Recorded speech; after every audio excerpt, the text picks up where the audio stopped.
What happened in qualifying for the Dutch Grand Prix?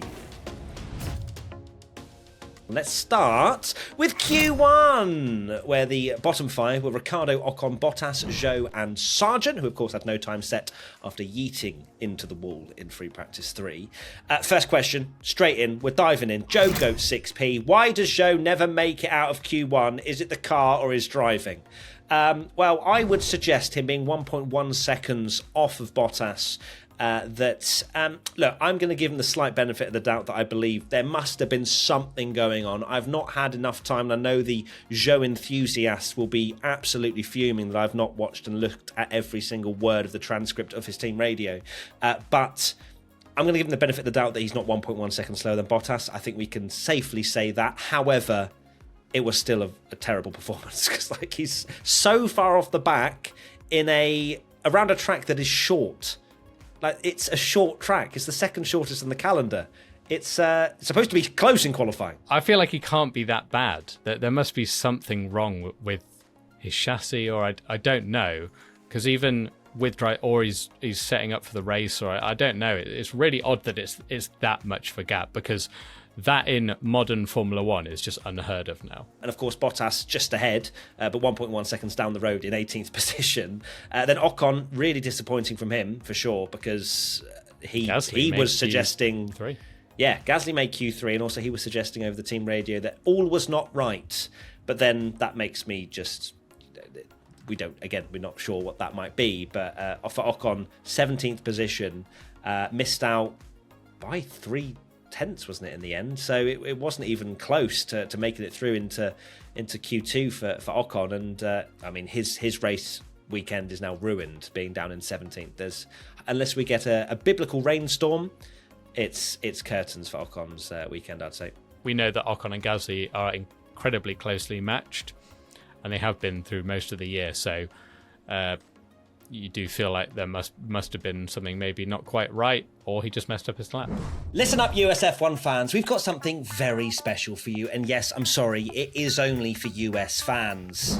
This video is sponsored by City to let you know about the Aston Martin Aramco Formula One Experience Sweepstakes. That's right. At the end of May, City launched a sweepstakes to support their global partner, the United Nations World Food Programme, and the prize is pretty unbelievable. Should you win, the grand prize is a weekend experience watching the Aston Martin Formula One team in Austin, Texas. This includes a race experience for 2, hotel accommodation of 1 room for you and your guest for 2 nights, plus coach class flights sorted as well. If you've never been to Austin before, I would highly recommend it. I had such a great time when I went there a few years ago. If you're unaware, the UN World Food Programme is the world's largest humanitarian organisation working to end hunger worldwide. They will provide life-saving meals to over 100 million of the world's most vulnerable people in more than 120 countries and territories. It's a pretty amazing cause. Now you know the backstory. How'd you get involved? Well, when you make a minimum donation of $25 to the World Food Programme USA, it earns you 1 entry into the sweepstakes. The end date is the 3rd of September 2024, so make sure to enter soon. Link is in the description below. Question from P1 Patreon member Lumixion. As a genuine question, is there anything Williams can do to help Logan out for the last half of the season? Find him another seat somewhere else in another motorsport series? I know James Vowles has said that they're committed to helping him find something somewhere else. But look, Logan just needs to try and enjoy himself as much as he can, but also don't crash in free practice 3. Just there's not much to prove at this stage. You know what I mean? I think that he should just take the pressure off of himself a little bit. It's clear that he's still feeling the pressure massively if he's making mistakes like this. Just try to just enjoy the last part of what will probably be the end of your Formula One career, and just drive. That's what I would say, is just to enjoy it. I know it's really harsh, but Williams were incredibly supportive, particularly at the end of last season when he was having all those crashes, when us, the media, fans were saying, surely he's not worthy of that seat and he's making too many mistakes and he's costing the team. And Williams really did back him, and James Vowles did a brilliant job, kind of really supporting him. And if he can't deliver when he had that much support after all those crashes, you kind of think, well, he's not going to. You can't be like, oh, James Vowles is now like so set on science, he's not supporting Logan anymore. Like he crashed when he had the support, he crashed when he's not had the support. Yeah, you're right. He just needs to kind of enjoy his last few races in Formula One and kind of make the most of it, and then like build that confidence before you go to another racing series. Let's go to Q2 then, and it was Sainz, Hamilton, Tsunoda, Hulkenberg and Magnussen out. A bizarre Q2 session as well, it has to be said. It was a mixture of some drivers going out there on fresh tyres. I think you had the top 4 not go out for another lap, trying to save a set for Q3, and it meant that there was a bit of change. It was mixed. We didn't really know until the last drive across the line who was going to make it through, and Sainz and Hamilton fell short, and Hamilton especially. I think it was just a disappointing lap from him. A 1 minute 10.9, I think he put on the board, and he's in a car, the Mercedes, that perhaps didn't have the outright speed for pole today. I say perhaps, like George Russell was over a half a second off Lando, but definitely had a strong enough car to be in the top 6 and to be fighting where they have been for the last few races. But Hamilton just didn't deliver in that last lap, which was surprising considering the run of form he's been having, the confidence that he has. Even on the run up to this weekend, during this weekend, he's looked good, but it's ruined his race as well. P12 and might have a penalty. I know that he's having he's being seen by the stewards, I believe, at this stage, so may well even make it worse for him. He was there in Q1. I was just looking at the Q1 times. He did a 1:11.3, which Lando did a 1:11.3. And I know it's Q1, but he was there in the mix. And I know that Russell, like you say, like the Mercedes isn't as good as it has been around this track, perhaps, but Russell still managed to put it P4 on the grid. So, a shocker for Hamilton. And a track like this, it is basically like your weekend pretty much over unless you get a rainstorm, or it's going to take something pretty incredible for him to get into the top 5 or something, isn't it, really? Also, Carlos Sainz will probably feel a little bit hard done by, but at the same time, Ferrari just didn't have that same speed as Mercedes did. Charles Leclerc, just over 3 tenths behind Russell's time. So Ferrari, 9 tenths off with Leclerc. Sainz out in Q2.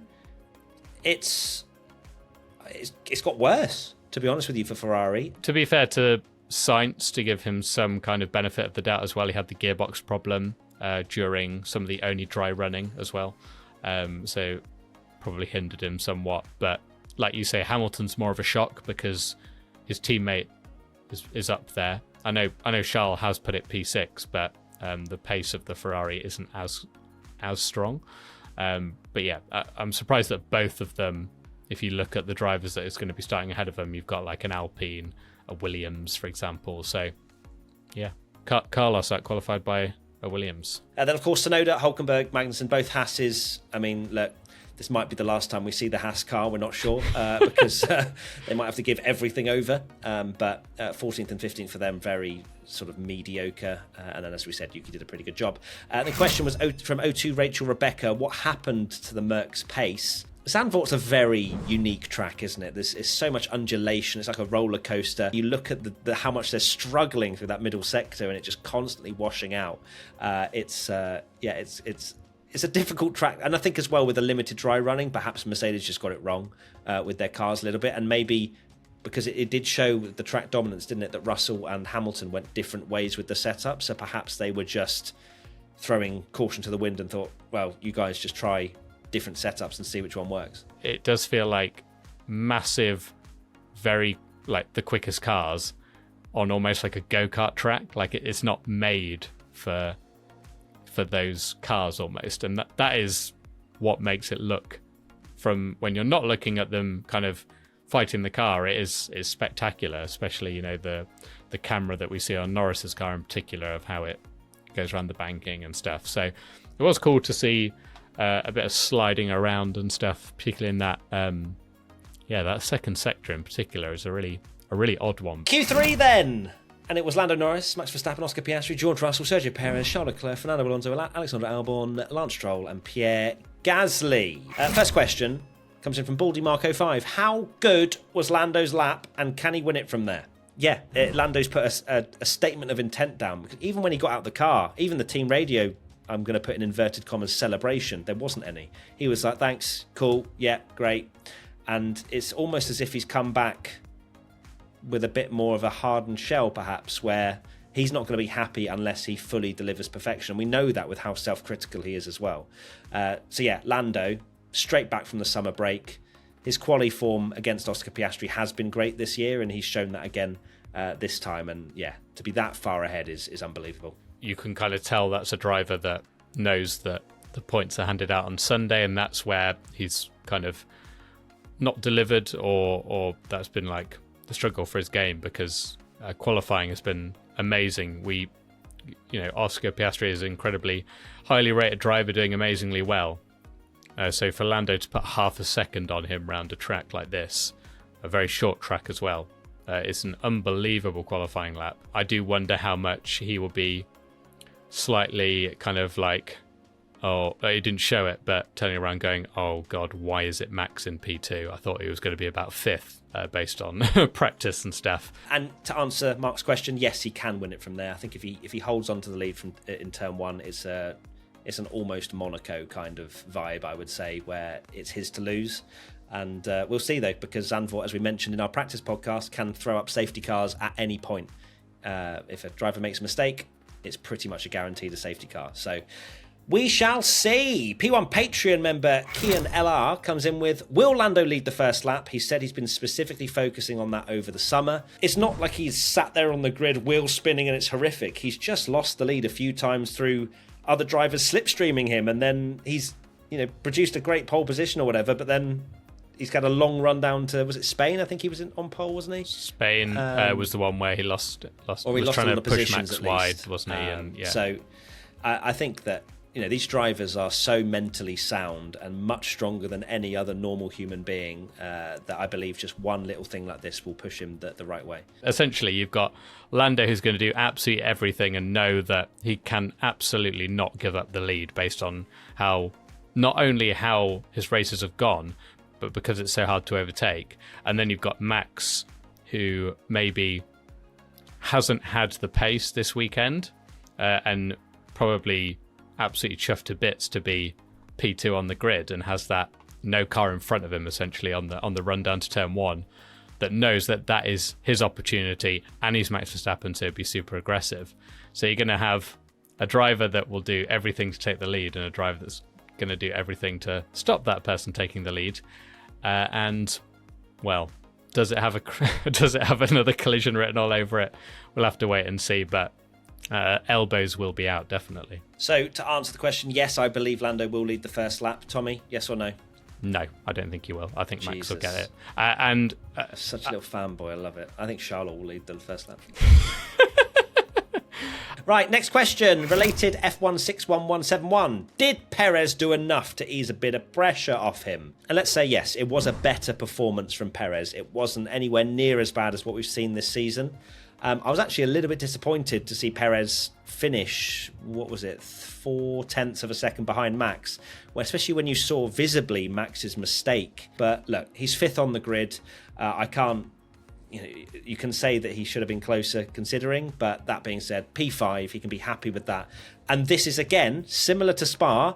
He's in a good position. He now needs to deliver, especially around Zandvoort now when it's difficult to overtake. He cannot be finishing 8th or 9th from P5 on the grid. Yeah, a top 5 finish will ease a lot of the pressure on him. And yeah, it's funny that the gap is still like around 4/10, which sometimes we've seen can be a huge, like so many places, and it's only a couple of cars in between him. But it's a great opportunity for him to just deliver a solid and good race. You do wonder how much he might get used as a guinea pig potentially for Max, to help Max win the race if Max is fighting 2 McLarens and has the opportunity to win. Whether they try and get some data with Perez, who knows. Piastri core_. How likely are points for Albon tomorrow? P8 on the grid, absolutely it's on. I think that he'll be fighting the Aston Martins, maybe even the Ferraris. Like he had a great qualifying. Tommy, you called it perfectly in your predictions. And yeah, it's of course he's going to have the likes of Sainz and Hamilton behind, but Sainz I don't think he'll be too worried about. Hamilton maybe, with some saucy little overcuts or undercuts from the Mercedes driver. But yeah, there's definitely points on the cards for Albon. I'm very much expecting an Alex Albon DRS train for the entire race, which is something that's actually going to make it very difficult for Sainz and Hamilton. If you do have an Alex Albon who's got Stroll and Gasly stuck behind him, it's going to be, as soon as you get stuck in that DRS train, especially at somewhere like Zandvoort, it could be almost impossible for those behind him. So yeah, definitely a huge opportunity for some rare points for Williams, because they've not scored many this year. So that's where we're going to leave it. That is qualifying done and dusted. Tomorrow is the race. Cannot wait. We'll be live on Twitch, as always, doing our watch along, where Tommy will have to see Max Verstappen not win another race, and it'll be 6. Won't it be 6 then, if he doesn't win Zandvoort? Is that right? Because the last time was Spain. 5. Is it 5? Oh, am I getting ahead of myself here? Hold on. Spain. So he hasn't won since Spain. 1, 2, 3, 4. Yeah, 5. Okay, all right, fair enough. Yeah, only 5.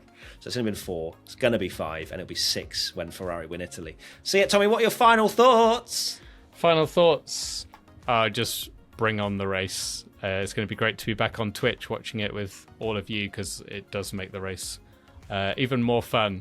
And that first lap in particular is going to hit hard, because it's going to be so exciting. Like something. It certainly is.